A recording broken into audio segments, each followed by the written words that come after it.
네, 사랑하는 성도 여러분, 안녕하십니까?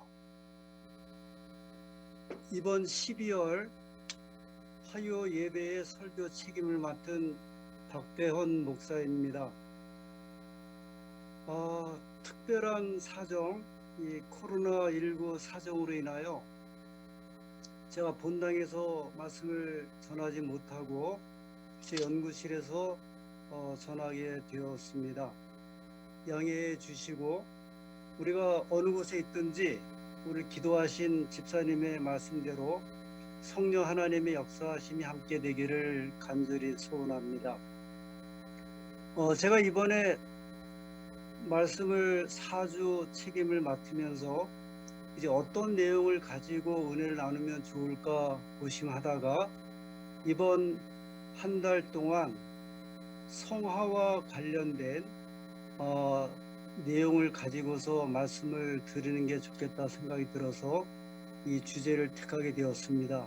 그러니까 유명한 화가들이 성경에 나온 이야기를 그림으로 그린 그 내용을 가지고 이 성경 말씀을 함께 나누고 은혜를 갖게 되는 시간입니다. 오늘 그 첫 시간 이 탕자의 귀향입니다. 먼저 누가복음 15장 20절의 말씀입니다. 이에 일어나 아버지께로 돌아가니라. 성도님들 지금 보이시는 이 그림 어떤 장면인지 금방 아시겠죠? 이 탕자의 비유에 나오는 둘째 아들이 이제 아버지의 재산을 가지고 먼 곳으로 떠났다가 다 소비한 후에 돌아와서 아버지의 품에 안기는 이런 장면입니다. 이 그림은 네덜란드의 유명한 화가 렘브란트가 그 인생 말년에 그린 그림이죠. 지금 러시아의 상트페테르부르크라고 하는 그 도시에 에르미타주 박물관에 전시되어 있습니다. 세계 3대 박물관 중에 하나라고 알려져 있고요. 어떤 분들은 이 에르미타주 박물관에 이 그림을 보기 위해서 간다고 말할 정도로 아주 유명한 그림입니다. 많은 사람들이 감동을 받았고요. 이 그림을 통해서 영감을 받았습니다. 여기 그림을 자세히 보시면 5명의 인물들이 보이고 있습니다. 제일 가운데 쪽으로 우리 아버지가 둘째 아들을 이렇게 안고 있는 모습이 보이고요. 오른쪽에 서 있는 이 무덤덤한 사람, 큰아들이죠. 그리고 이제 모자를 쓴 한 남자가 앉아 있고 그 옆에 한 여인이 서 있습니다. 근데 이 그림을 좀 더 밝게 해서 보이면은 처음에는 5명처럼 보이는데 저 맨 뒤에 쪽에 또 한 여자가 서서 이 장면을 물끄러미에 바라보고 있는 모습입니다. 6명의 등장인물인데요. 아무래도 이 그림의 주인공은 세 남자의 이야기입니다. 아버지와 첫째 아들과 둘째 아들의 모습이죠. 이 장면을 누가복음 15장 11절부터 이렇게 성경은 우리에게 소개하고 있습니다. 또 이르시되 어떤 사람에게 두 아들이 있는데 그 둘째가 아버지에게 말하되 아버지여 재산 중에서 내게 돌아올 분깃을 내게 주소서 하는지라. 아버지가 그 살림을 각각 나누어 주었더니 그 며칠이 안 되어 둘째 아들이 재물을 다 모아 가지고 먼 나라에 가 거기서 허랑방탕하여 그 재산을 낭비하더니 다 없앤 후 그 나라에 크게 흉년이 들어 저가 비로소 궁핍한지라. 아주 잘하는 이야기죠. 누가복음 15장 그러면 잃은 양의 비유가 나오고 잃은 드라크마의 비유가 나오고 그리고 여기 세 번째로 잃어버렸던 둘째 아들의 이야기가 나옵니다.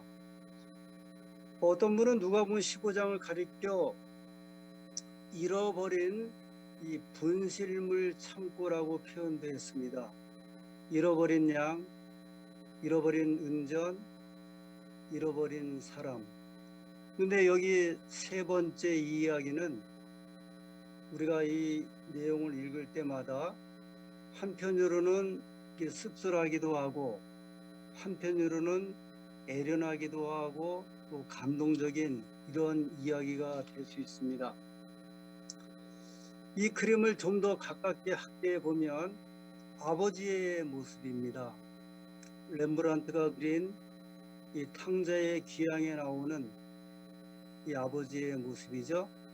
이 그림의 아버지의 그 눈빛을 보면 이 눈이 이렇게 짓물려서 거의 감겨진 상태로 이렇게 그림을 그리고 있습니다. 얼마나 아들을 그리워했으면 저 동구 밖을 이렇게 쳐다보면서 언제나 돌아올까 하는 이 아버지의 그 기다리는 심정이 거의 반쯤 눈을 감긴 이 모습을 통해서 확인해 볼 수 있습니다. 눈은 이렇게 좀 짓물렀고 그리고 아주 오랫동안 기다린 아버지의 지친 모습이기도 하고 또 안심하는 모습이기도 하고 다행이다 하는 이런 모습이 이 그림 속에 포함되어 있습니다. 그 아버지가 이제 아들을 이렇게 그 등을 어루만지는 모습인데요. 여기 이 그림을 보면 아버지의 손이 다르죠. 오른쪽에 있는 손하고 왼쪽에 있는 손하고 이 손의 모습이 다릅니다. 한쪽은 우리가 그림을 여기서 바라볼 때 왼쪽에 있는 모습의 아버지의 손은 좀 가느다랗고 여성적인 손의 모습이고 오른쪽에 있는 모습은 남자의 손 같은 모습이죠. 렘브란트가 이렇게 그릴 리가 없지 않습니까? 그가 아버지의 손, 어머니의 손을 이렇게 구분해서 또 못 그리는 분도 아닌데 왜 이런 모습으로 그리게 되었을까? 이 그림을 바라보는 많은 사람들이 여러 가지로 해석을 하고 또 유추하기도 합니다.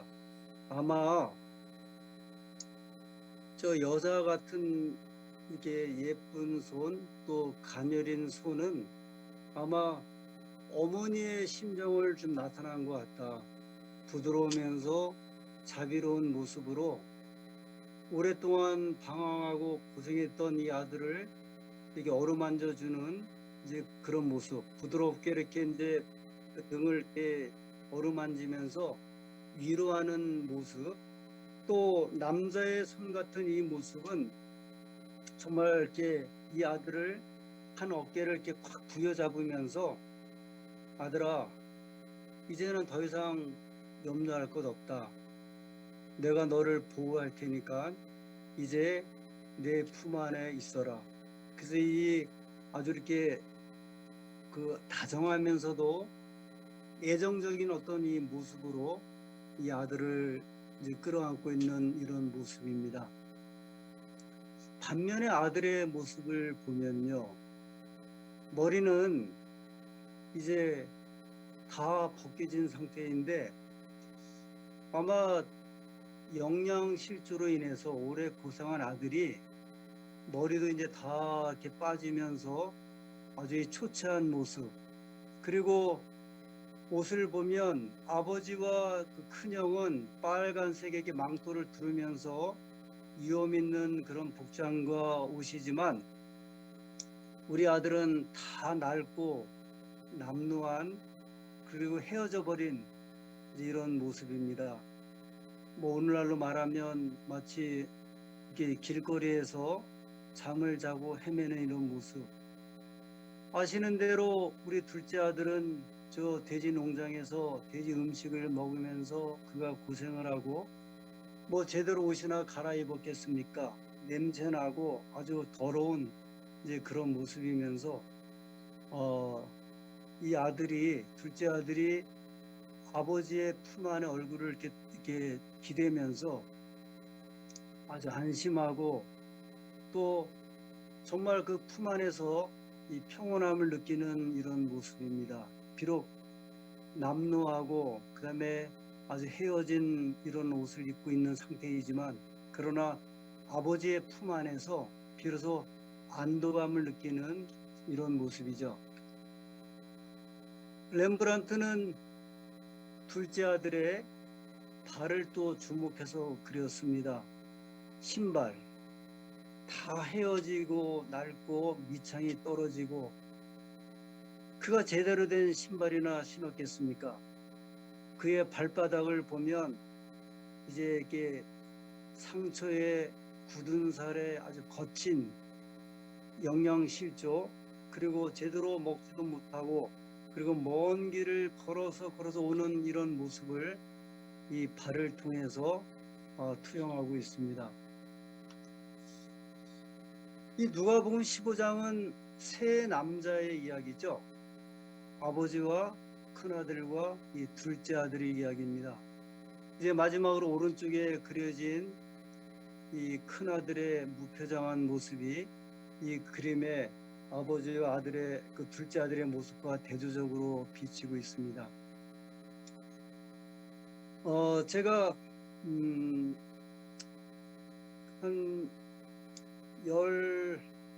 15살 그 즈음에 시골에서 살다가 가출을 하게 된 적이 있습니다.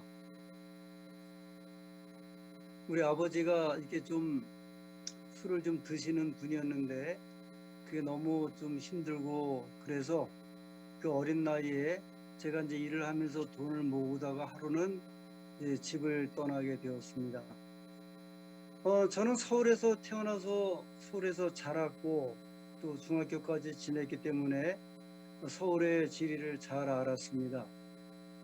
제가 태어나고 자란 곳은 제기동이었고요. 청량리 옆에 또 뭐 그 옆에 고려대학교라든지 저 남산 이런 쪽으로 어린 시절에 많이 다녔습니다. 그래서 이제 그 추억을 가지고 제가 집을 떠나서 청량리를 거쳐서 이렇게 나가다가 그때 마침 그 동대문 야구 경기장에서 야구를 이렇게 보게 되었습니다. 그때 유명한 선수가 그 삼성의 장효조라는 선수가 이제 경기할 때 그런 때였습니다. 고교 야구였습니다. 제가 이제 야구를 보고 나서 이제 저녁에 집으로 돌아갈 수는 없고 그래서 어딘가에서 잠을 자야 하는데 갑자기 막막했습니다. 그래서 이제 파출소에 가서 저에게 잠을 좀 재워달라고 했더니 우리 경찰관들이 어이가 없어서 저를 쫓아내어서 제가 그 동대문 부근에 있는 한 여인숙에서 잠을 자게 되었는데요. 그 여인숙 주인이 이리 오라고 하더니 어떤 이렇게 뚜껑을 열었는데 지하 방이었습니다. 이 밑에 가서 자고 가라고 해서 그날 밤에 이제 잠을 잔 적이 있었습니다. 참 처량했죠. 부모님을 떠나서 이 객지에 와서 이렇게 이제 잠을 잔다 생각을 하니까 슬펐습니다. 그리고 이제 하루 자고 내가 돌아가야 할 곳은 역시 집이고 아버지는 좀 서운했지만 그래도 나를 기다리고 염려하시는 그 어머니 생각 때문에 제가 이제 그 다음날 오후에 집으로 돌아오게 되었습니다. 탕자였었죠. 뭐 긴 시간은 아니었지만 짧은 시간 동안에 이런 경험을 하게 되었습니다. 제가 돌아갈 때 참 발걸음이 무거웠습니다. 집에 가면 또 아버지가 벼락을 치지 않을까, 또 혼을 내지 않을까, 그리고 어떤 상황이 벌어질까, 제가 집에 돌아왔을 때 저희 아버님이 저를 보고 물끄러미 바라보다가 자리를 피하셨습니다. 저희 어머니는 너무 반가워서 저를 끌어안으면서 아이고 이놈아 아이고 이놈아 하면서 제 등짝을 때렸던 그런 또 기억이 납니다. 집을 떠난다고 하는 것은 그렇게 반가운 일이 아닙니다. 여기 둘째 아들은 아마 여러 개월 또 여러 날 동안 그가 집을 떠나 있다가 이 돌아오는 이 극적인 장면을 연출하게 된 거죠. 반면에 내 집안에 이제 낯선 자가 있게 되었습니다. 첫째 아들의 방황이라고 이렇게 말씀들을 많이 합니다. 무표정한 아들. 아이고 참 아버지도 딱하고 우리 둘째 놈도 딱하다. 아니 아버지도 그렇지. 쟤는 제 몫을 가지고 다 써버리고 돌아왔는데 뭐가 이렇게 반가워서 아이를 위해서 잔치를 베풀게 하고 이렇게 했을까? 나는 평생을 집에서 머물면서 충성을 다하였는데 나에게는 한 번도 대접하지 않으셨던 아버지가 다 돈을 써버리고 돌아온 아들을 바라보는 모습을 보면서 이 큰아들의 표정은 좋진 않았습니다. 어느 분은 이 장면을 이렇게 소개하면서 이 첫째 교인의 방황이라고 또 이야기하는 분도 있습니다. 여러분 가끔 이제 교회에서 보면 구도자 또는 교인이었다가 교회를 떠났는데 몇 년 후에 다시 찾아온 그 교인을 막 교우님들이 환영하고 그 다음에 이제 칭찬하고 이런 모습을 보면서 오래된 교인들은 의아할 때가 있습니다. 아니 저 사람은 자기 할 거 다 하고 돌아왔는데 뭘 이렇게 환영을 하고 좋은 자리에 앉히려고 애를 쓸까? 그래서 이제 이해 못하는 이런 상황들이 종종 생기기도 하죠. 마음이 불편하기도 하고 그래서 그걸 가지고 오늘날 이 시대 안에 있는 이 첫째 교인들의 방황이라고 설명하는 분도 있습니다. 우리 큰아들이 그렇게 됐습니다. 사실 이 아들의 잘못은 없죠. 이 아들이 말한 것은 이제 맞는 이야기입니다. 그러나 그 마음을 넓게 가지지 못하고 여전히 이제 불편하게 생각하는 이 큰아들을 보면서 우리는 그런 사람이 되어야 하지 않는다고 생각들을 합니다. 이 아들이 결심해서 이제 들어온 사정은 이렇게 성경을 소개하고 있습니다. 이에 스스로 돌이켜 이르되 내 아버지에게는 양식이 풍족한 품꾼이 얼마나 많은가. 나는 여기서 굶주려 죽는구나. 내가 일어나 아버지께 가서 이르기를 아버지여 내가 하늘과 아버지께 죄를 얻었사오니 이에 일어나서 아버지께로 돌아가니라. 아직도 거리가 먼데 아버지가 그를 보고 측은히 여겨 달려가 목을 안고 입을 맞추니. 성경의 여러 장면 가운데 감동적인 장면 중에 하나죠. 예전 개정판에는 아직도 상고가 먼데 아직도 거리가 먼데 오랫동안 이렇게 눈을 이렇게 짓무르면서 우시면서 눈물을 흘리면서 먼 곳을 바라보았던 이 아버지의 모습, 문을 잠그지도 못하고 늘 열어놓으셨고 아침에 일어나면 동구각을 이렇게 바라보셨던 아버지, 또 낮에도 바라보시고 또 저녁에도 동구 밖을 쳐다보시면서 그 한밤중에도 밖을 나가서 이제 저 동네 끝에 그 길에서 자기 아들이 돌아오지 않을까 바라보았던 그 모습입니다. 둘째 아들은 그는 죽음 직전에 성경 표현대로 굶주려 죽기 직전에 아버지를 찾았죠.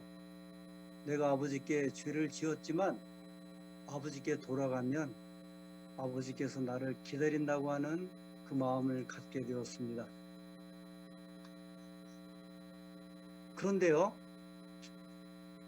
성도님들 한번 이거 생각해 보셨습니까? 왜 탕자의 아버지는 생전에 살아계실 때 둘째 아들에게 유산을 나누어 주었을까? 아버지가 돌아가시기 전에 나눠준 것도 아니고 아직도 정정하실 때 누가복음 15장 12절에 이렇게 이야기하자. 아비가 그 살림을 각각 나누어 주었더니 아들의 요청에 아버지가 나누어 주었거든요. 왜 아버지가 이 아들이 망할 줄 알고 이 아들이 돈을 허랑방탕하게 다 쓸 것을 알면서도 그 모든 것을 알면서도 아버지는 왜 아들에게 살림을 나누어 주었을까?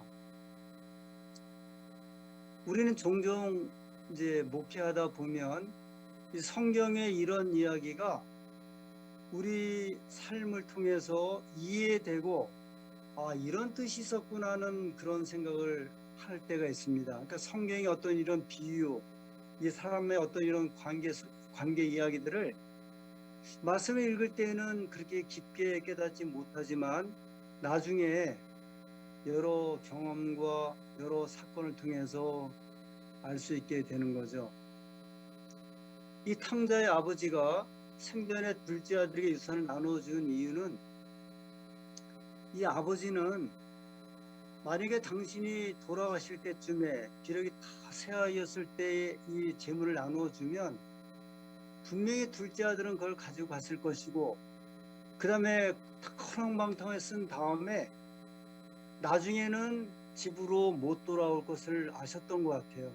그래서 내가 좀 더 힘이 있을 때 이 아들에게 이 재산을 나누어주면 아들이 혹이라도 다 탕진했다 할지라도 아버지를 돌아올 수 있는, 그래서 내가 살아있을 때 이 아들을 영접하고 이 아들을 보살필 수 있다는 생각을 가지고 이 아들의 요청에 이 아버지가 재산을 나누어 준 것 같습니다. 만약에 아버지가 돌아가실 때가 되어서 재산을 나누어 주면 이 둘째 아들은 영영 집으로 돌아오지를 못하죠. 왜냐하면 자기의 모든 대정은 써버렸고 돌아갈 데도 없고 큰 아들은, 큰 형은 자기를 반겨주지를 않을 것을 알았기 때문에 그랬던 것 같습니다.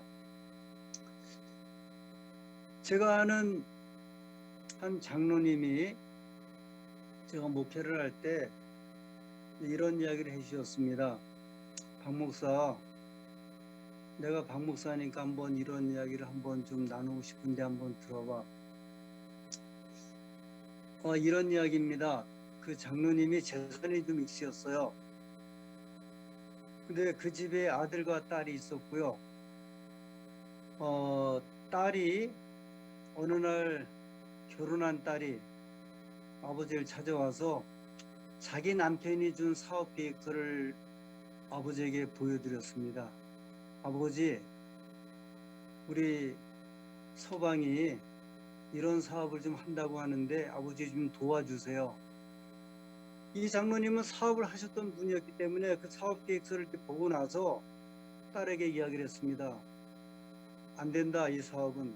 안 되는 사업이니까 사위에게 안 된다고 이야기를 해줘라. 그 다음에 다시 또 여러 날 후에 또 딸이 왔습니다.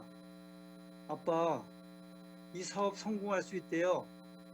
우리 남편이 할 수 있다고 하니까 한 번 더 생각해 보세요. 다시 보냈습니다.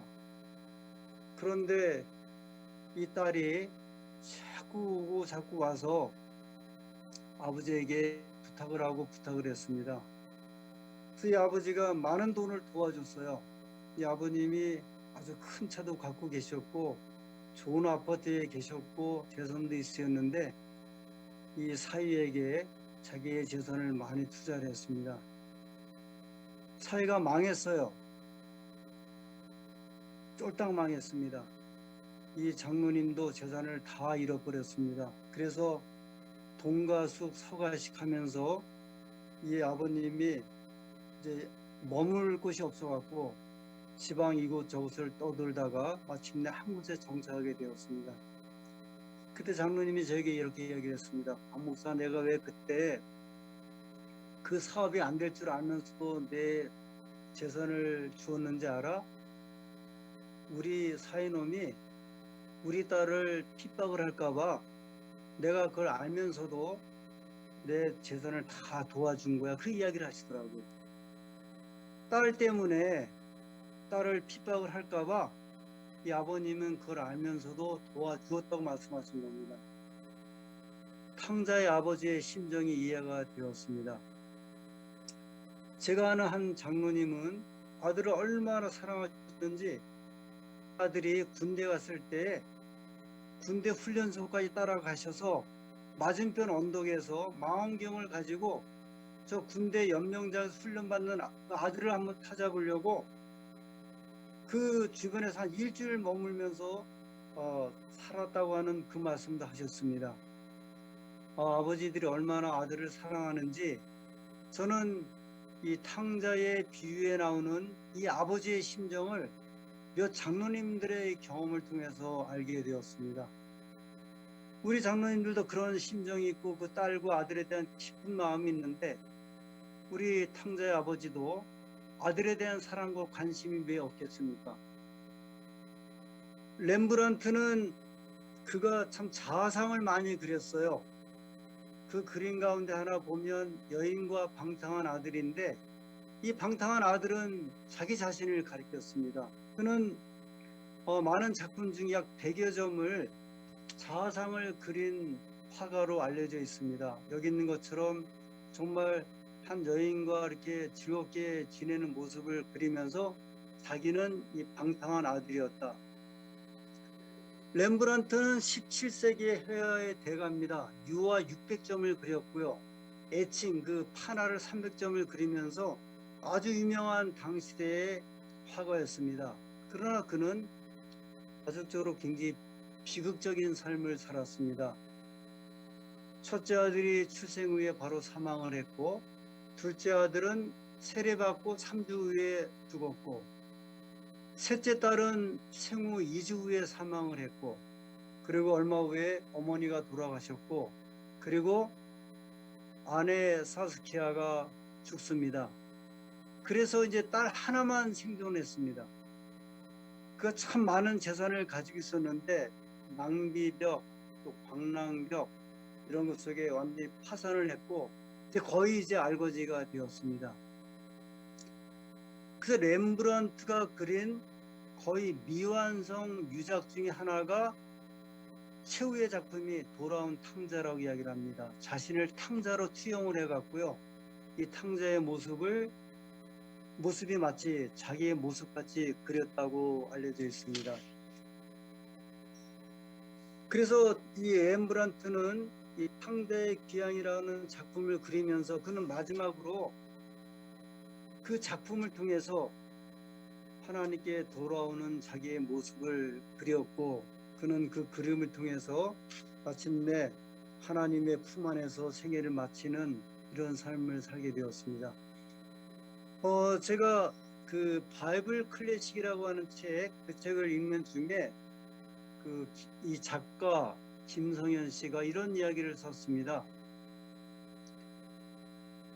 자기가 이 음악가들을 이렇게 연구하고 그들의 생애를 보니까 정치적 신념과 종교적 믿음이 충돌될 때, 경제적 궁핍과 예술적 자각 사이에서 방황할 때 이 작곡가들이 삶의 결정적인 순간마다 이 종교적인 곡을 썼다는 사실이 흥미로웠다 그랬습니다. 음악가들이 보니까요, 정말 여러 가지로 충돌하고 경제적인 궁핍이나 뭐 정치 이념 이런 게 있어 굉장히 괴로움을 겪을 때 그들이 종교적인 곡을 써갖고 거기서 극복했다는 이야기예요. 그러면서 쉰베르크나 번스타인에 관한 이야기를 기록을 했습니다. 이 사람들이 나치의 반유대주의 그 기승을 부릴 때 출애굽기의 모세를 모티브로 해서 작품을 쓰고 극복한 이야기, 번스타인에 관한 이야기도 썼습니다. 제가 이번에 글을 보고 흥미로워서 더 유명한 이런 작곡가들을 이제 찾게 되었는데요.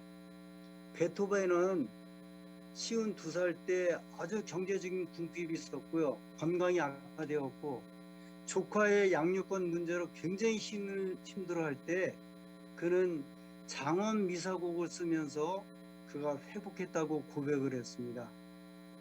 여러분 핸델 아시죠? 그 유명한 오라토리오 메시아.